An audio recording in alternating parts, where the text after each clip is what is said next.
Oui, alors bon, bah, monsieur Bardella, il prend ses désirs pour des réalités, ou plus exactement, enfin, bon, moi, ça m'énerve tout ça parce que il dit n'importe quoi. Il n'est pas le seul d'ailleurs, mais ça n'a aucun rapport avec la choucroute. Bon, pourquoi ça n'a aucun rapport avec la choucroute? Parce qu'il s'agit des élections européennes.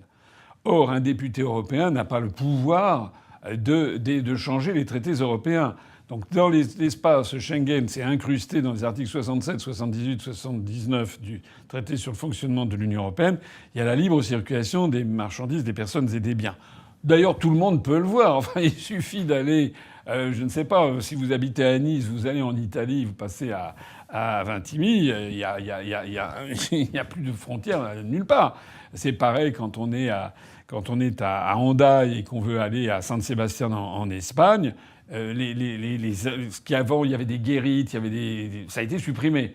Pareil, quand on passe de France en Belgique, ça a été supprimé. Donc, pour faire ce que dit M. Bardella, il faudrait convenir de rétablir des contrôles.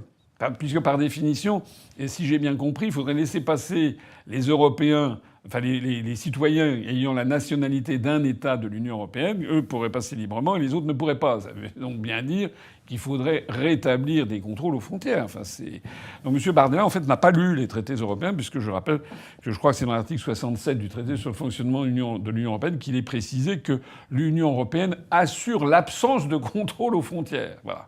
Donc il faut changer les traités. Et pour changer les traités, je l'ai déjà dit 2547 fois, ça sera la 2548e. Pour changer les traités, il faut avoir l'unanimité des 27 États membres. C'est-à-dire d'abord des 27 gouvernements qui doivent avaliser la même formulation.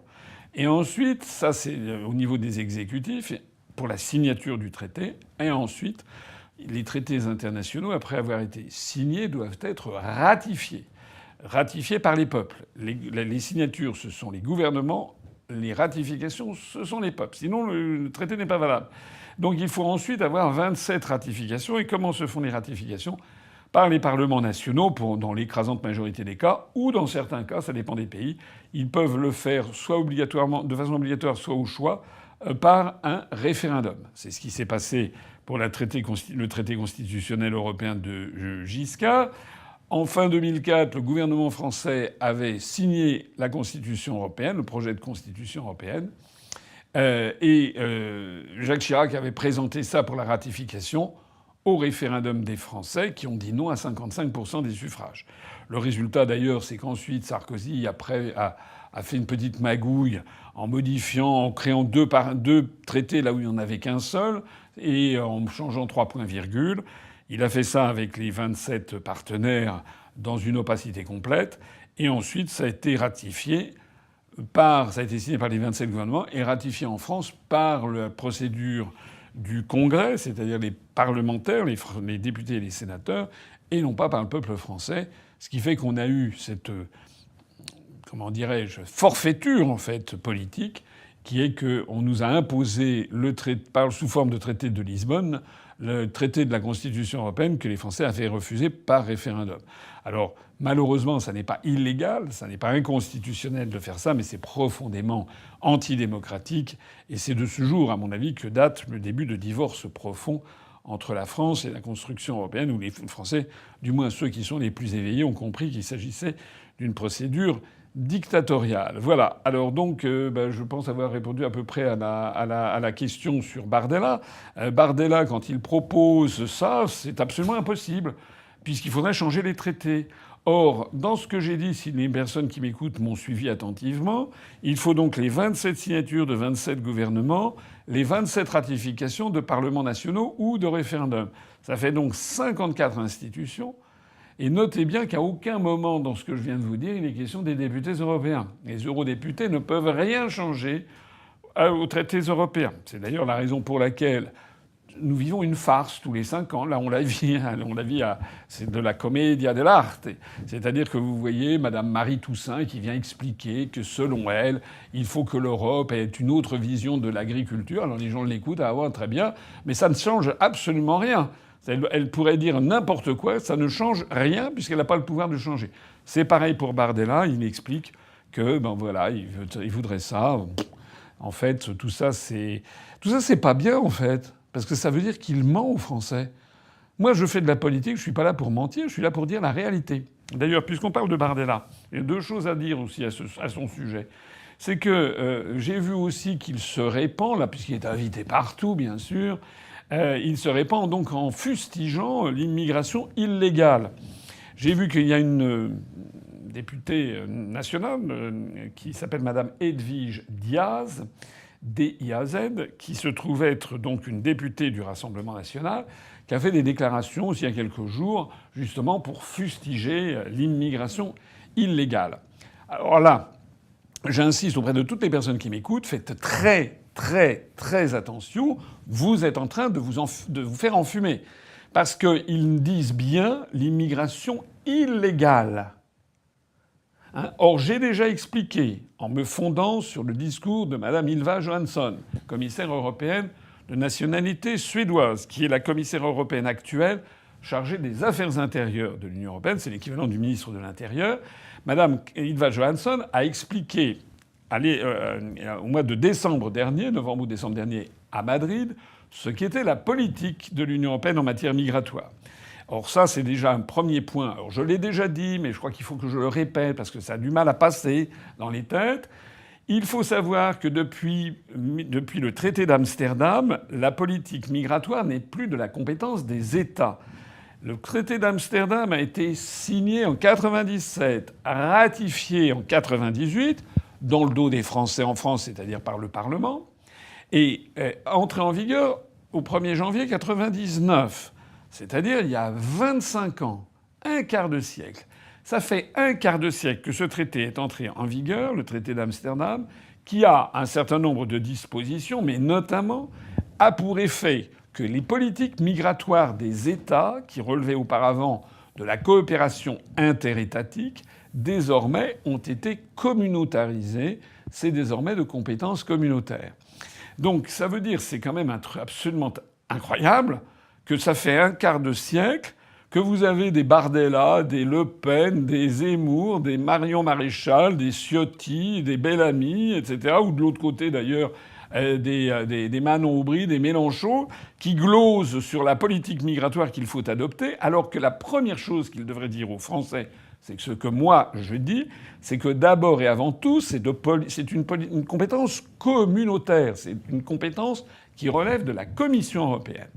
Alors, quelle est la politique, justement, de la Commission européenne ? Madame Ylva Johansson l'a expliqué donc à Madrid, comme je le disais à l'instant. Elle a expliqué en gros 4 points fondamentaux. En 2022, il y a eu 3 850 000 nouveaux migrants qui sont venus s'installer dans l'Union européenne. Pour l'essentiel, venant des pays du Sud, c'est-à-dire venant d'Afrique ou venant du Moyen-Orient ou du sous-continent indien. 3 850 000 nouveaux migrants en un an dans l'Union européenne. C'est la première chose qu'elle a dite. La deuxième chose qu'elle a dite, c'est que sur ces 3 850 000 nouveaux migrants, il y en avait 3 500 000 qui étaient des migrants légaux et 350 000 des migrants illégaux. C'est-à-dire que sur l'immigration, vous avez 90% des migrants qui sont des migrants légaux et 10% illégaux. Ça veut dire quoi un migrant légal ? Ça veut dire un migrant qui a obtenu de l'un des 27 États membres de l'Union européenne un titre de séjour pour venir légalement, selon la juridiction du pays en question. La Bulgarie peut, je sais pas, la Finlande, le Danemark, le Portugal, l'Espagne, l'Italie, la France, l'Allemagne. Chacun peut donner des titres de séjour et ça s'appliquera. Donc ce migrant, avec éventuellement son conjoint, ses enfants, pourra venir s'installer légalement dans l'Union européenne. Donc notez bien la proportion. 90% sont venus légalement et 10% illégalement. C'est le deuxième point fondamental. Le troisième point fondamental, c'est que Mme Ylva Johansson a dit que la politique de la Commission européenne était de maintenir coûte que coûte la libre circulation dans l'espace Schengen, ce qu'à l'évidence Bardella n'a pas. Faut dire qu'il n'était jamais au Parlement européen. Bon, donc il a brillé par son absence et semble-t-il que ses compétences à part lire des fiches de McKinsey devant les télévisions après avoir été maquillé dans le salon de maquillage. À part ça, je ne sais pas très bien quelles sont les compétences de M. Bardella. Il faut lui pardonner, d'ailleurs, il n'a aucune expérience professionnelle. Mais donc, M. Bardella n'a pas lu ça. Donc, il ne sait pas que la politique de la Commission européenne, c'est de laisser les gens circuler à l'intérieur de l'espace Schengen. Et de s'installer où? Les migrants légaux ont le droit de venir s'installer en France, ou ailleurs, ou en Belgique, ou en Italie, mais en général, ils vont plutôt avoir tendance à aller s'installer là où les prestations sociales sont les plus importantes, donc notamment en France. Voilà. Et la quatrième chose que Mme Ylva Johansson a dit sur la politique de la Commission européenne, c'est celle qui s'applique en fait aux pays membres de l'Union européenne. Elle a dit que l'objectif de la Commission européenne était de lutter contre l'immigration illégale, j'ai bien dit illégale, donc contre ces 10% des 350 000, mais en revanche de développer l'immigration légale pour qu'elle atteigne un objectif de l'ordre de 4 millions de nouveaux migrants par an. Ça veut dire que l'objectif politique concret de l'Union européenne, c'est qu'il y ait 4 millions de nouveaux migrants qui viennent s'installer dans l'Union européenne chaque année. Faites le compte, en 17 ans, 4 fois 17 égale 68, c'est la population de la France. Ça veut dire que la politique actuelle de l'Union européenne, de la Commission européenne, c'est que tous les ans, on fait venir 4 millions de migrants, et donc ça veut dire à peu près une population française de migrants venus du Sud ou venus du sous-continent indien qui va venir s'installer en Union européenne. Alors la moindre des choses, me semble-t-il, c'est quand même que les Français soient au courant. Voilà, qu'on sache de quoi on parle, quels sont les chiffres, quels sont les montants, quels sont les... Voilà. Parce que lorsque je lis, moi, des sondages où je lis qu'il y a 75% des Français qui trouvent qu'il y a trop d'immigrés, je ne vois pas que ce sont des Français qui disent qu'il y a trop d'immigrés illégaux. Ils trouvent qu'il y a trop d'immigrés en général. Donc il faudrait bien qu'ils comprennent que la politique de l'Union européenne consiste à faire entrer 4 millions de nouveaux migrants par an. Et il faut bien qu'ils comprennent... Et là, je m'adresse vraiment aux électeurs de M. Bardella ou de Mme Marion Maréchal ou même de M. Bellamy et à Mme Le Pen ou à M. Zemmour. C'est une arnaque ce qu'ils font. Parce qu'ils misent sur le fait que les Français vont pas bien faire la différence entre immigration illégale et immigration légale. En fait, lorsque M. Bardella dit qu'il fustige l'immigration illégale, il a bien le souci de dire illégale. Allez regarder le verbatim. C'est pareil pour Mme Edwige Dia, c'est pareil pour Mme Marion Maréchal. Ça veut dire qu'ils se font déjà à l'idée qu'il y ait 4 millions de nouveaux migrants par an.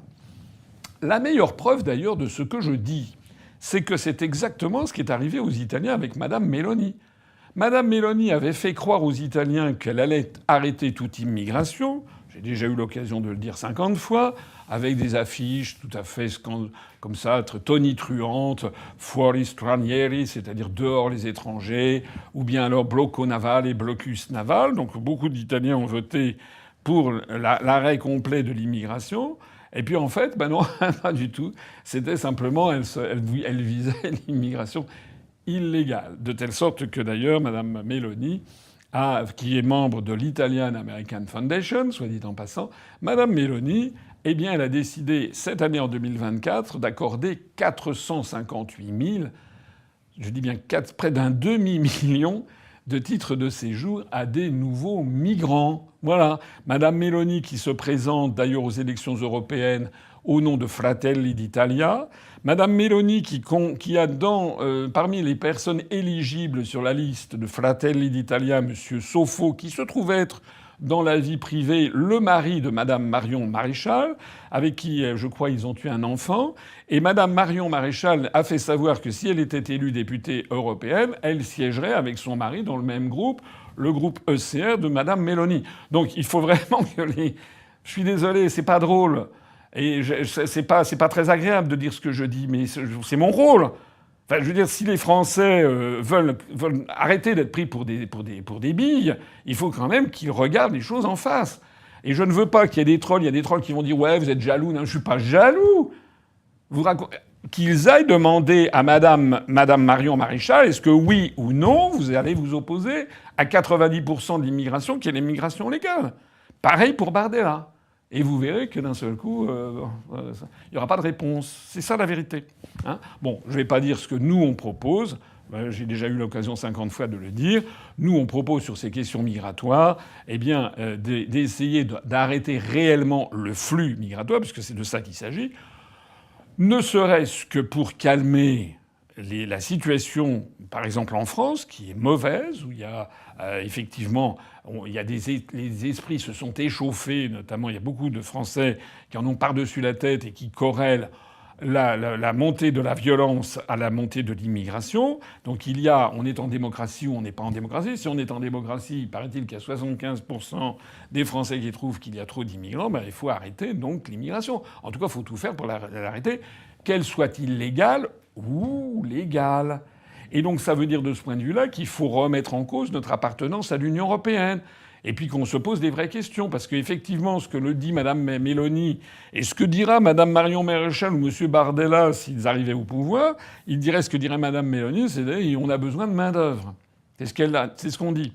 Mais enfin, non, d'une pipe, si on a besoin de main-d'œuvre, il faudrait peut-être avoir une politique un peu intelligente, de politique de relance de la politique familiale et de la natalité. Or, en France, ça fait au moins, depuis notamment François Hollande, qui est dans les années 2012, ça fait quand même 12 ans, François Hollande a quand même sabré dans les allocations familiales. Et donc, avoir une politique familiale de naissance d'enfants en France pourrait être quand même une solution. C'était normalement... Ça n'avait rien d'extrême droite. C'est d'abord une politique qui est développée dans beaucoup de pays du monde. C'était la politique qui avait du temps de De Gaulle, du temps de Pompidou, du temps de Giscard. Voilà. C'est d'ailleurs une politique de relance de la natalité est développée actuellement en Hongrie par Viktor Orban, qui a pris des mesures tout à fait drastiques en la matière, puisque je crois que une femme qui a 3 enfants, à partir du 3e enfant, une Hongroise est exemptée d'impôt sur le revenu à vie. Je crois que c'est quelque chose comme ça. Je me trompe peut-être sur une des modalités, mais c'est très, très, très fort.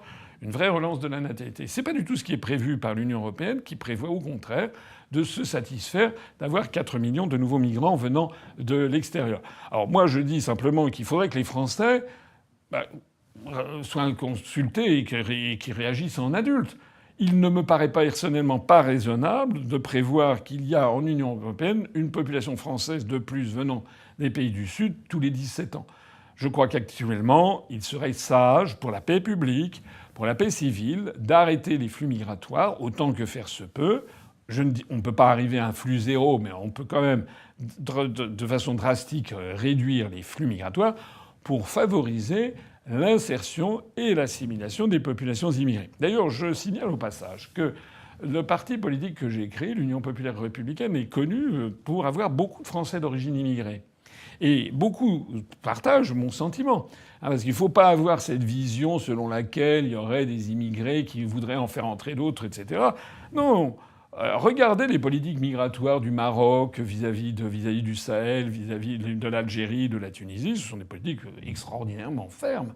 Et beaucoup de Français d'origine immigrée craignent en fait que si le flux migratoire devient torrentiel, que ça débouche sur vraiment des conflits aigus à l'intérieur de la société française dont ils pourraient pâtir.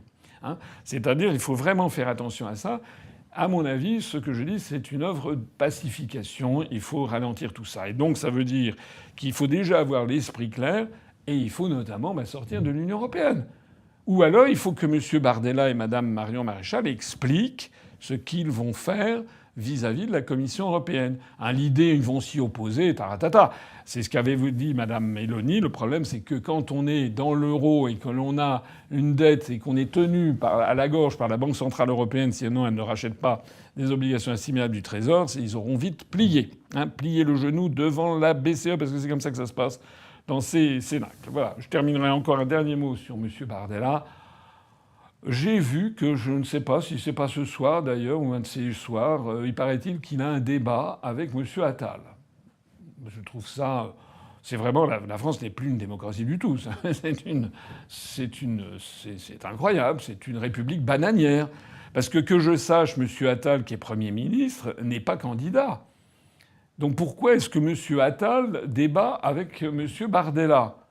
Si ce n'est que pour montrer à l'opinion publique que Bardella est de son niveau.